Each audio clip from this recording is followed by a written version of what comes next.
कहा गया है सुना गया है कोई न बोले, कहा गया है सुना गया है कोई न बोले, ज़बां दराजों को मशवरा है कोई न बोले, अजीब लुकनत पसंद हाकिम से वास्ता है, अजीब लुकनत पसंद हाकिम से वास्ता है, जो चाहता है जो सोचता है। हेलो मैं दानिश, दिल्ली के नतीजे अपने जहन में रखिएगा। जिस तरीके से केजरीवाल के साथ हुआ या मनीष सिसोदिया जी के साथ हुआ या बाकी और पार्टी के बीच में हुआ, इमरान प्रतापगढ़ी साहब ने कई जनसभाएं करी। बस वो नतीजे अपने जहन में रखिएगा। इमरान प्रतापगढ़ी साहब का ये वीडियो देखिएगा। ये वीडियो अगर आपको पसंद आए तो डीएल गोल्डन न्यूज़ चैनल को आप ज़रूर सब्सक्राइब करना। आइए कंप्लीट वीडियो देख लेते हैं। कहा गया है सुना गया है कोई न बोले, वाह। कहा गया है सुना गया है कोई न बोले, ज़बां दराजों को मशवरा है कोई न बोले, अजीब लुकनत पसंद हाकिम से वास्ता है, अजीब लुकनत पसंद हाकिम से वास्ता है, जो चाहता है जो सोचता है कोई न बोले। हमारी दाईं तरफ इस सदी का सबसे बड़ा फकीर सोया हुआ है। मैं उनकी समाधि से बिल्कुल करीब खड़ा होकर के संकल्प सत्याग्रह में मेरी आंखों के सामने तपती दोपहरी में बड़ी तादाद में मौजूद कांग्रेस पार्टी के सिपाहियों को सलाम करता हूं। नवरात्रि चल रही है, रमजान चल रहा है, मैं रोजे की हालत में हूं। आप तमाम साथी ऐसे होंगे जिन्होंने नवरात्रि के व्रत रखे होंगे और इस पवित्र सप्ताह के बीच में हम खड़े हैं एक हाकिम की सनक के से उपजे हुए एक फैसले के खिलाफ। दोस्तों, भारत के लोकतंत्र के लिए एक मुश्किल लम्हा है ये। याद करिए, जब हाकिम की सनक की वजह से आप लाइनों में लग करके अपने पैसे बदलवाने के लिए बैंकों के साथियों से विनती कर रहे थे, चरौरी मिन्नत कर रहे थे, तब सबसे बड़ी आवाज बन के कौन बोल रहा था? राहुल गांधी। नतीजा क्या निकला? उनकी एसपीजी सुरक्षा वापस ले ली गई। याद करिए, जब गब्बर सिंह टैक्स लगा करके छोटे व्यापारियों को बर्बाद करने का सपना पाला था इस सरकार ने, तो सबसे मजबूत आवाज बन के कौन बोल रहा था? राहुल गांधी। नतीजा क्या निकला? हजारों करोड़ रुपए खर्च करके उनके पीछे ट्रोल आर्मी लगा दी गई। उनकी इमेज खराब करने के लिए जितने तरीके अपना सकती थी भारतीय जनता पार्टी उसने अपनाया। याद करिए कि जब राफेल के मुद्दे पर, राफेल में हुई लूट के खिलाफ एक अकेला शख्स पूरे देश में खड़ा होकर के चौकीदार से पूछ रहा था कि आपकी चौकीदारी का सवाल है, बताइए सच्चाई क्या है। तब उनके पीछे 55 घंटे उन्हें ईडी के ऑफिस में बिठा करके पूछताछ की गई। मेरे भाई, उस शख्स ने क्या गुनाह किया? क्या कसूर है उनका? उनका कसूर इतना है कि जब देश में नफरतें सर चढ़ करके बोल रही थी तो उस शख्स ने कहा कि मैं भारत जोड़ने के लिए अपने पैर के छालों की परवाह किए बगैर 4000 किलोमीटर चलूंगा। यह कसूर है राहुल गांधी का। यह कसूर है राहुल गांधी का कि वह एक शहीद पिता के बेटे हैं। यह कसूर है उनका। यह कसूर है उनका कि उनकी दादी ने इस देश की मिट्टी के लिए अपने खून का एक एक कतरा कुर्बान कर दिया। यह कसूर है उनका। आज भारतीय जनता पार्टी के लोग हाउस में खड़े होकर के, सदन शुरू होते ही 1 मिनट भी सदन नहीं शुरू हुआ रहता था और खड़े होकर के राहुल गांधी माफी मांगो के नारे शुरू कर देते थे। किस बात की माफी? क्योंकि वो भारत जोड़ रहे हैं, वो लोकतंत्र को बचाने की बात कर रहे हैं। अरे भाजपाइयों, माफी तो आपको मांगनी चाहिए। 15 लाख के झूठे जुमले के लिए माफी मांगो, बढ़ती हुई महंगाई के लिए माफी मांगो, अच्छे दिन के झूठे वादों के लिए माफी मांगो, लोकतंत्र को कुचलने के लिए माफी मांगो, महंगाई के खिलाफ माफी मांगो, 400 का सिलेंडर 1100 रुपए करने के लिए माफी मांगो, 58 रुपए का पेट्रोल 100 रुपए का करने के लिए माफी मांगो, हिंदू को मुसलमान से लड़ाने के लिए माफी मांगो, सिख को ईसाई से लड़ाने के लिए माफी मांगो। माफी तो तुम मांगो।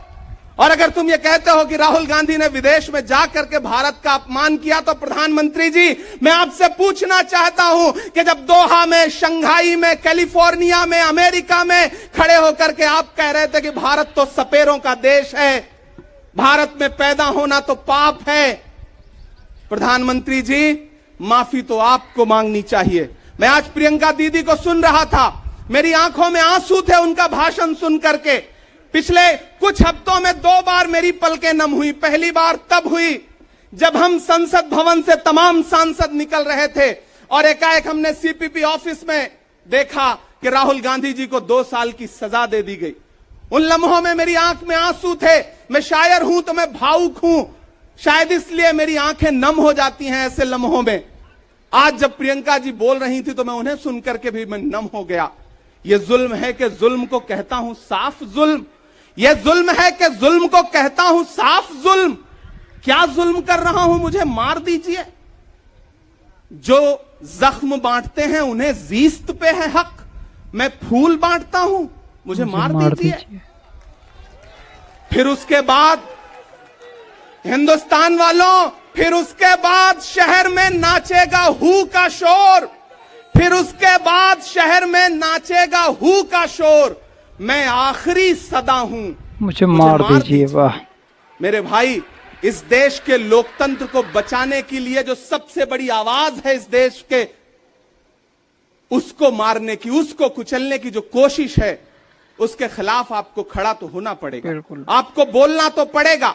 मैं कभी कभी सोचता हूं कि जब मैं कभी समाधि पर जाऊं तो क्या मुंह दिखाऊंगा महात्मा गांधी को, मैं क्या मुंह दिखाऊंगा राजीव जी को, हम क्या मुंह दिखाएंगे इंदिरा जी को कि उनके वारिस के साथ, उनके घर के चश्मो चिराग के साथ इस तरह की अपमानजनक बातें की जा रही हैं और देश खामोश बैठा है।